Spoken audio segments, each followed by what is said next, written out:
What's good, y'all? Welcome back to Believe in Miami Heat, brought to you by the Believe Network. As always, I'm your host, Anthony DiNardo. For those of y'all that are new, this is a podcast between me and... Quiet on the set. I was waiting for that. Chitty, bang, bang. She told me that she loves me. I said, we can't do this no more.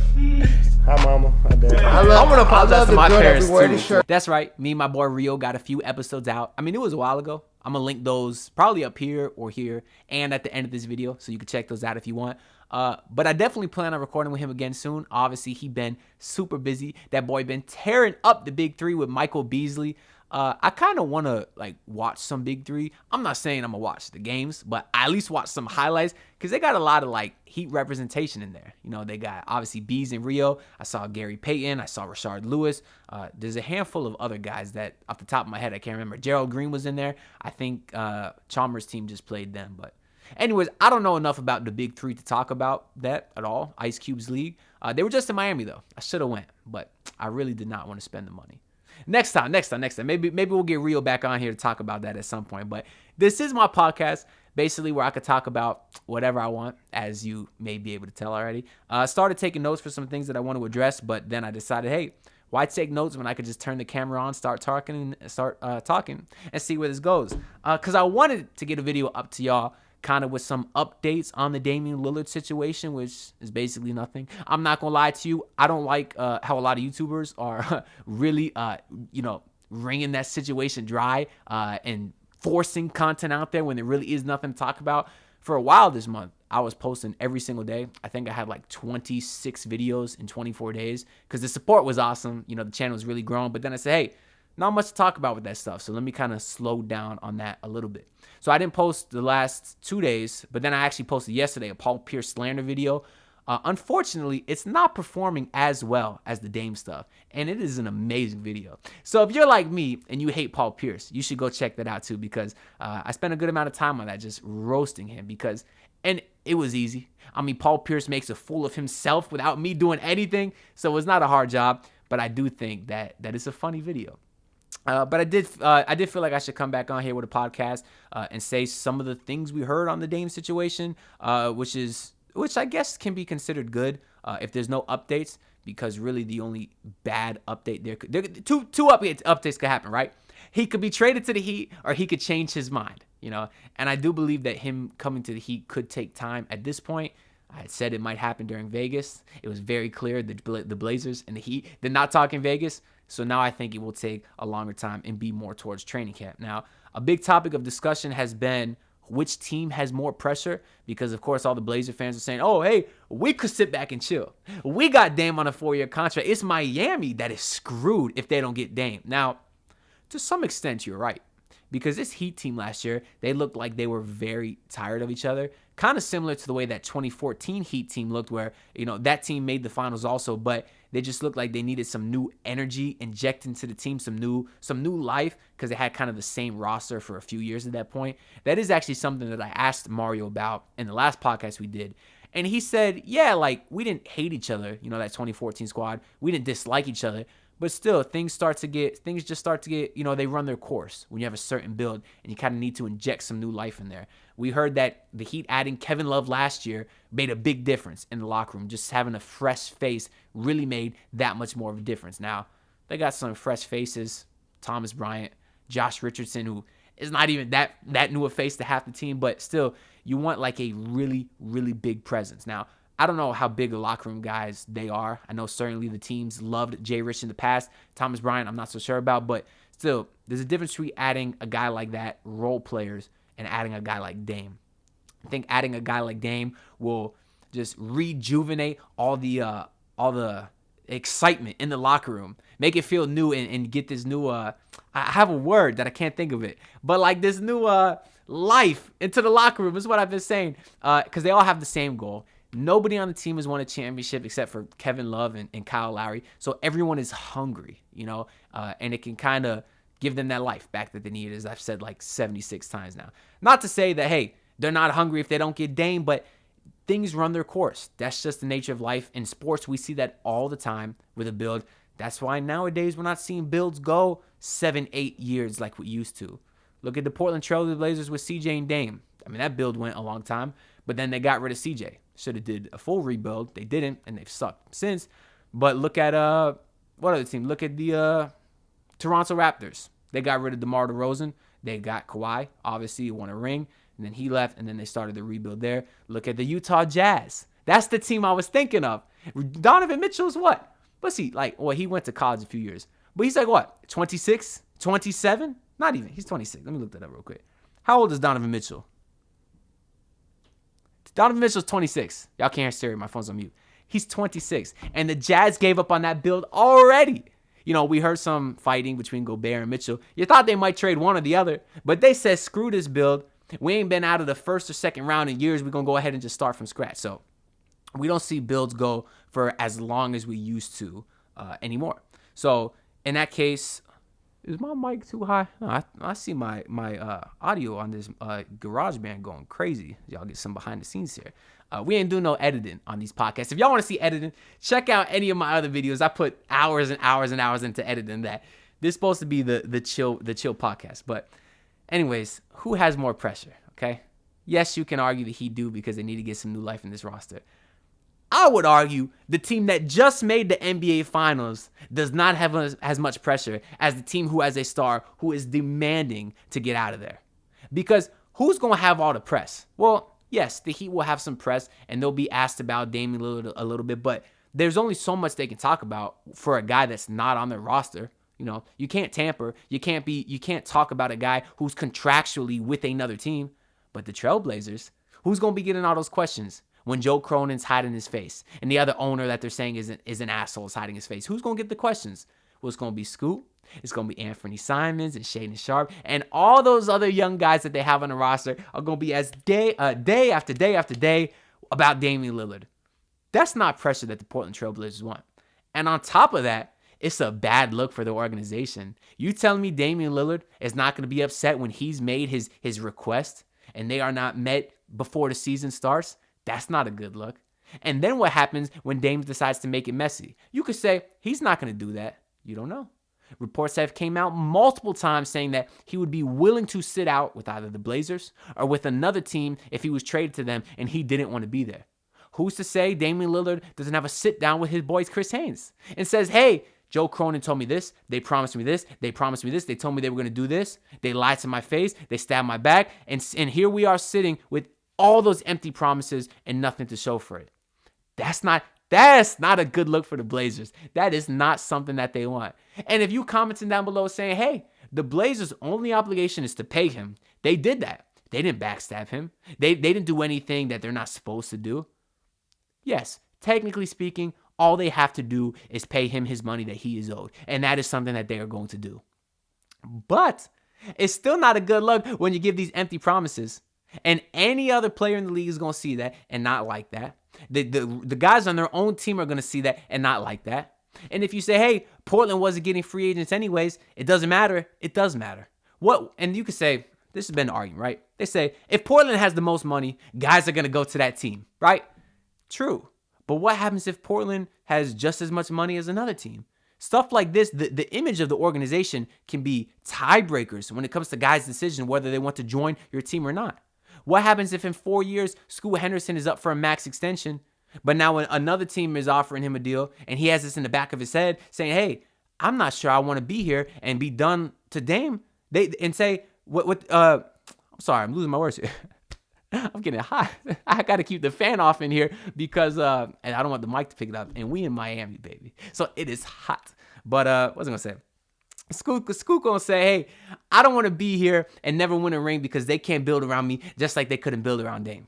Now, I guess in that case, Scoot would be a restricted free agent, so they would still just match any offer sheet for him.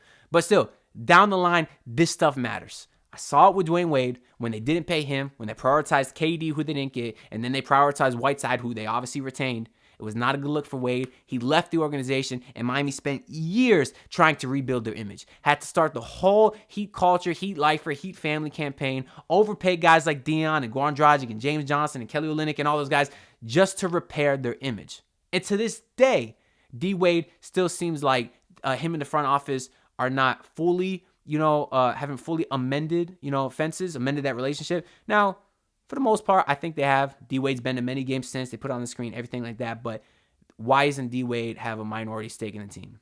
That's the part that in the back of my head has always been concerning to me. He's got the ownership with the Jazz, got some ownership in a WNBA team now, I believe. Why not the Miami Heat? That part's concerning to me. Is that a reason that maybe Donovan Mitchell ended up in Cleveland instead of Miami? Because D-Wade was a minority owner in the Jazz, and you could say, hey, maybe D-Wade wasn't speaking as highly as Miami because he was obviously with the Utah Jazz now. I don't think so. I think that situation more had to do with Danny Ainge versus Pat Riley and how much they hate each other. Because you could also say, hey, D-Wade left Miami to go to Chicago. And what was he doing in Chicago? He was telling Jimmy Butler to come to Miami. So it all actually kind of worked out. So in hindsight, I am glad D-Wade left because we never would have had this man back here. The jersey I got, Jimmy Butler. Because we are on the YouTube side. I didn't even mention that. We have YouTube and audio. So if you're on one of those platforms, make sure to check out the other if that best suits you. I do recommend the videos, though, because we have a lot of graphics over here, plus a lots of other content if you're on the audio side and want to hear some more from me, even skits and some other stuff. Got a special song that I'm dropping this weekend, either Friday, Saturday, or Sunday. I think I haven't decided yet, but it's a Tyler Herro rap, and it is going to be a chef's kiss masterpiece. It's already recorded. I just got to do the video, and I really think it's going to go insanely viral on Twitter. I hope so. So you can follow me at AnthonyD_Heat if you want to check that out too. But for my special pod listeners, my true fans out there, I wanted to give y'all a sneak peek to what I have coming up. I said sneak peek, and I wasn't even gonna play nothing, but I suppose I could play you a little bit of a clip here. Let me go ahead and get, as I get the notification, Bronny James home from the hospital. Good for him, man. That was a really scary situation with Bronny James, especially considering his age. And I feel like there's been a lot of college athletes with similar, heart conditions recently. So it's really sad, but I'm glad to hear he's okay. Okay. Pulled up the song here. This is a little snippet of the song that I'm gonna be dropping at some point this weekend. As you only getting better, I'll be playing for defenders, and I call you a Kendall because you like D-Book.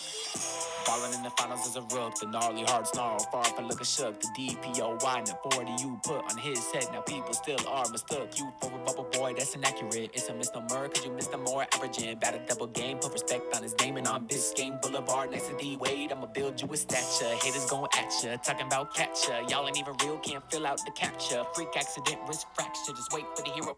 That song I'm gonna play for y'all now. Just get some little hype, man, because these pod listeners are the true fans of the channel, the true fans of the Miami Heat, and I appreciate y'all. Appreciate y'all for real.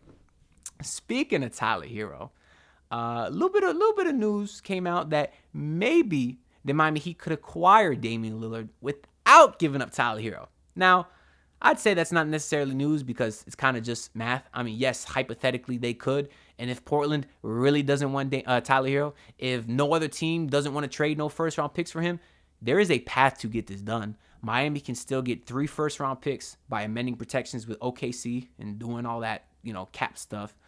And they could have obviously attached Jaime, they could attach Jovic, and then you send Duncan and Lowry to match salaries there. So, truthfully, that's not that bad a package compared to a lot of other trades we've seen in the past.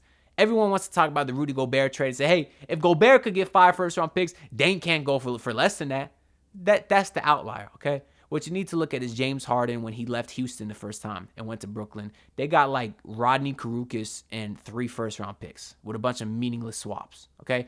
That's the type of package you're looking at. Older guy, older deal, disgruntled player that doesn't want to be there, and a team that he was with, almost his whole career with Houston, obviously outside of OKC, and a team that probably felt like they wanted to do him right. Very similar in that James Harden situation to this Damian Lillard situation right now. That's the type of package I expect to see. Now, would I like that package? Absolutely. Because not only do I think Tyler Herro is an amazing player and one of the most disrespected players in the entire NBA right now, they had Kevin Herter ranked above him, okay? Ridiculous, okay? So Tyler can help this team. Now, the backcourt fit is a little weird between Dame and Tyler, I will admit, but maybe you can move a guy to the bench, figure that out. I'm a full believer in getting talent, figuring out the rest later, especially when you have a guy like Erik Spoelstra. But yeah, I would like that. And even if it doesn't work, you can still trade Tyler Herro maybe to a younger team for some more older assets. Maybe still send him to Brooklyn, but instead of getting picks, maybe get Dorian Finney-Smith, a guy that I think would fit perfect on this team, slide right in at the starting 4 spot. So the point is, there's things that you can do, okay? I love the young guys. I love Jaquez. I love Jaime, who, by the way, Jaquez can be traded in 4 days now, I believe. So maybe that is when this Dame Lillard deal goes down. You know what? I'm going to actually put it out there right now. Today is July 27th. I'll probably have this uploaded on July 28th on the audio side. In 4 days, Damian Lillard will be on the Miami Heat. You heard it here first. This is the Believe in Miami Heat podcast, brought to you by Anthony Nardo. I have August 1st as the date that Dame will be in Miami. Because, of course, that's when Jaime Jaquez can be traded. Now, I love the young guys. I go back and forth, as I always say, on which one I'd rather trade. I thought Jaquez was more game ready because he's a little bit older. But Jovic had the better summer league. But Jaquez only played 2 games, so it's hard to compare. Regardless, I would trade both of them. I would trade both of them before I trade Caleb. I would tell you that too, to be honest, because when you got a guy like Dame, your window is 2 years, and I think Caleb is a guy that you can win a championship with right away. Of course, we saw him get robbed of the Eastern Conference Finals trophy. So I would do that. I would not trade Caleb and the 2 young guys, though. I wouldn't do that. I would trade 2 of the 3 max, but I think they're actually going to only end up trading 1 of the 3. Of course, assuming Tyler Herro is a part of that deal. If Tyler Herro isn't a part of the deal, obviously I think both young guys are getting sent out of there.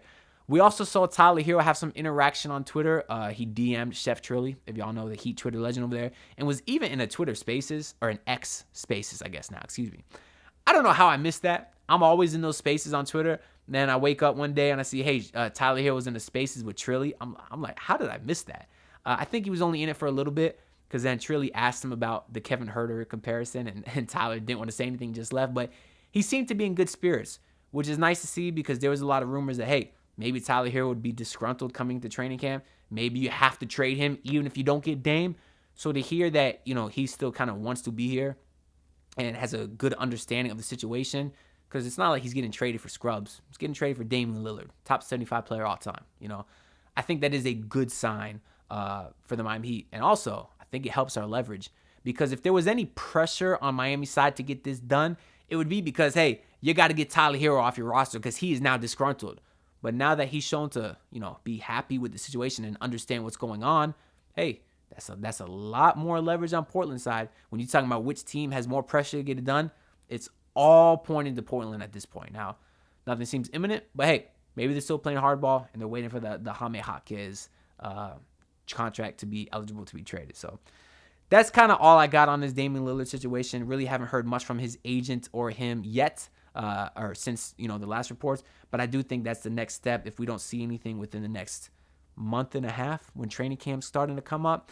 I think the next step is for it's for Dame to kind of go public with it, speak to a reporter, do a sit down with Chris Haynes, like Jimmy Butler did with Rachel Nichols, mind you. That'd be the next step. Other than that, Miami sports has been fun. We got Lionel Messi. I watched my first 2 soccer games this year. I watched the World Cup. Was that last year? I forget. But anyways, outside of the World Cup, I watched my very first 2 soccer games ever. It was Lionel Messi's debut with Inter Miami, and of course his second game where the dude was balling. I was going to say hooping, but you don't hoop in that sport. Yeah, I'm not a soccer guy, but obviously he had the game winner in the first game and 2 goals in the second game. So that was fun. He looks so dominant out there. It's crazy to see how much better he is than everybody else. So yeah, the kid Messi's pretty good. That's really all I got to say about that, because I'd be lying if I had more analysis, because I don't. Sad news though. Dolphins training camp opened, which is usually good news. But Jalen Ramsey was carted off the field today. That news was a gut wrench. He came up limping, took him on the cart. Obviously still to be examined at the time of this recording. But that sucks. Because I really believe with Jalen Ramsey, they have a chance to maybe win an AFC championship game. I really, really do believe that. I mean, when you're talking about the versatility they have on the offensive side and the defensive side of the ball, really like Mike McDaniel as the head coach, although he has to learn how to use his timeouts. But that was a gut punch. I mean, I still think they'd be good if Jalen Ramsey were to miss the year, but they need him. I really think he puts them up to the next level, especially since he relieved a lot of pressure from Xavier Howard, who obviously struggled last year. I really, really think they need Ramsey. Now, of course, they had a lot of other injuries. You had Brandon Jones out. You had Ogba missed the rest of the season. So they will have some more depth coming back. Obviously, Kato Ko, who I still like too at that cornerback spot, and they need Jalen Ramsey, and I hope he's okay. But at the end of the day, this season goes as far as Tua takes them. And if he can't stay healthy, I guess nothing else matters anyways. But I believe in Tua. I'm a Tua stan. I want to stamp that right now just so everyone knows, because you want to talk about polarizing players like Tyler Herro. Tua is a polarizing player, and I'm a big fan of him. that's all I got for this podcast. Thanks for listening to this episode. I appreciate it. Trying to think if I have anything else to say. I don't. So like the video if you enjoyed. Stay tuned to this weekend for the Tyler Herro song. And I might live stream at some point. Maybe Friday or Saturday too. Maybe I'll think about it. I don't even know what I want to talk about. Maybe do a live pod. Maybe just, I had this idea where y'all just name random Heat players and I just talk about it. Maybe y'all ask me some Dame questions I can help answer them too. And we just hang out because the support's been real. So I appreciate y'all. That being said, I'll see y'all next time. Look, pull up in your city, tryna get that dead face. Do it on my own, I don't need no dead weight. Had to kill him off, yeah, I need a head space. You know this homegrown bitch don't offend me.